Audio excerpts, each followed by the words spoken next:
Hi friends, welcome to திரை தமிழன் reviews.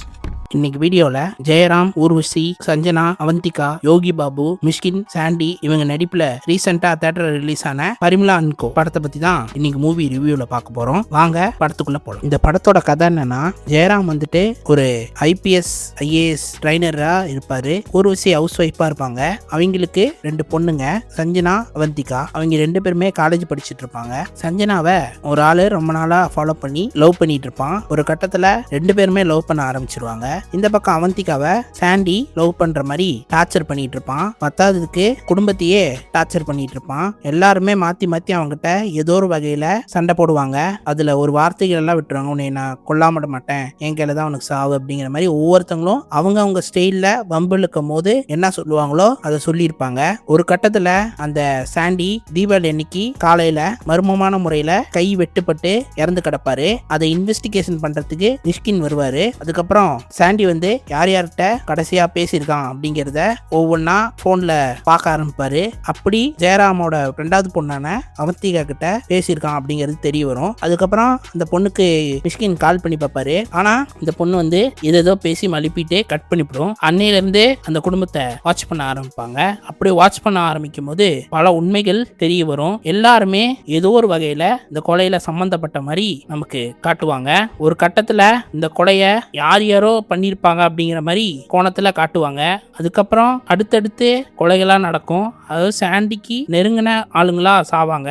Chandy வந்து ஒரு ரவுடி, அது இல்லாம ட்ரக் டீலரு. ஸ்கூலுங்களுக்கு காலேஜுங்களுக்குலாம் ட்ரக் ஓட்டுறது தான் அவரோட பிரதானமான வேலை. அவர் கூட ஒரு 4-5 ஃப்ரெண்ட்ஸ் இருப்பாங்க.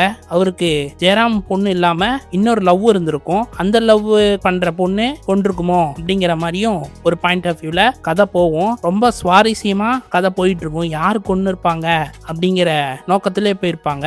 அதுக்கப்புறம் மிஷ்கினுக்கும் அந்த சாண்டிக்கும் ஒரு இடத்துல சண்டை ஏற்படும். அவர் மூலியமாவும் ஒரு பாயிண்ட் ஆஃப் வியூல இவரு கூட பண்ணியிருக்கலாம் அப்படிங்கிற மாதிரி ஒரு பாயிண்ட் ஆஃப் வியூல போவோம். ஆனா கடைசியில எதிர்பார்க்காத ஒரு ஆள் தான் இந்த கொலைகளெல்லாம் செஞ்சிருக்காரு அப்படிங்கிறது தெரிய வரும். அது வேற யாரும் இல்ல, போலீஸ்காரரா இருக்கக்கூடிய மிஷ்கின் தான் சாண்டியோட அம்மாவை, அதுக்கப்புறம் கூட இருக்க சின்ன சின்ன ஃப்ரெண்ட்ஸுங்களை எல்லாத்தையும் கொண்டிருப்பாரு. ஏன் அப்படி பண்ணியிருப்பாருன்னா, சாண்டி நேரடியா எதுலையும் இன்வால்வ் ஆகலைனாலும் அவரு ஸ்கூல் காலேஜில் கொடுத்துட்டு இருந்த ட்ரக்ஸுனால தான் அவரோட உயிருக்கு உயிரான ஒரே ஒரு பையன் ரேகிங் பண்ணி கொண்டு இருப்பாங்க.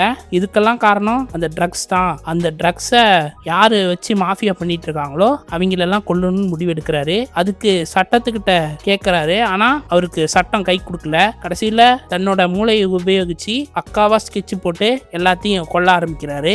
அப்படி கொல்லும் போது தான் யாரு இந்த வேலைகளை துணைக்கு இருந்து செஞ்சிருப்பாங்கன்னு பார்த்தா, ஜெயராமோட பொண்ணு லவ் பண்ணிட்டு இருந்த பையன் தான் மிஷ்கின் கூட இருந்து எல்லா கொலைகளையும் பண்ணிட்டு இருப்பான். எதுலயும் மிஷ்கின் டைரக்டா இன்வால்வ் ஆகலைனாலும் மறைமுகமா இவரை வச்சு கொண்டுட்டு இருப்பாரு. அந்த பையனும் ஒரு ட்ரக் டீலரா தான் இருந்திருப்பான். அதனால அவனையும் கடைசியில கொல்லான்னு தான் மிஷ்கின் பிளான் பண்ணியிருப்பாரு. கடைசியில எல்லாம் முடிஞ்சு ஜெயராமுக்கும் இந்த விஷயங்கள் எல்லாமே முதல்ல தெரியும். இருந்தாலும் இவரா வந்து எல்லாம் சொல்லுவாரு அப்படிங்கிற அந்த மோட்டிவ்ல அவரும் கம்முனே இருப்பாரு. ஒரு கட்டத்துல இவங்க அந்த வீட்டையும் காலி பண்ணிட்டு எல்லா விஷயங்களும் தெரிஞ்ச பிறகு கிளம்பி போயிடுவாங்க. அதுக்கப்புறம் மிஷ்கின் இருந்துட்டு ஃபோன் பண்ணி பேசுவாரு. நீ எங்க போனாலும் நான் உனக்கு துணையா இருப்பேமா அப்படிங்கிற மாதிரி சொல்லி இந்த படத்தை முடிப்பாங்க. மொத்தத்துல இந்த படம் எப்படி இருக்குன்னா, நிறைய காமெடி, கொஞ்சம் அங்கங்க சஸ்பென்ஸ், இந்த மாதிரி மொத்தமா ஒரு கலவையா எடுத்த படம் தான் இந்த பரிமளா அண்ட் கோ. மறக்காம எல்லாரும் தியேட்டரை போய் செக் பண்ணி பாருங்க, சப்போர்ட் பண்ணுங்க. இந்த வீடியோ பிடிச்சிருந்தா லைக் பண்ணுங்க, ஷேர் பண்ணுங்க, கமெண்ட் பண்ணுங்க, மறக்காம சப்ஸ்கிரைப் பண்ணுங்க, பக்கத்துல இருக்க பெல் பட்டனை அமைக்கிருங்க.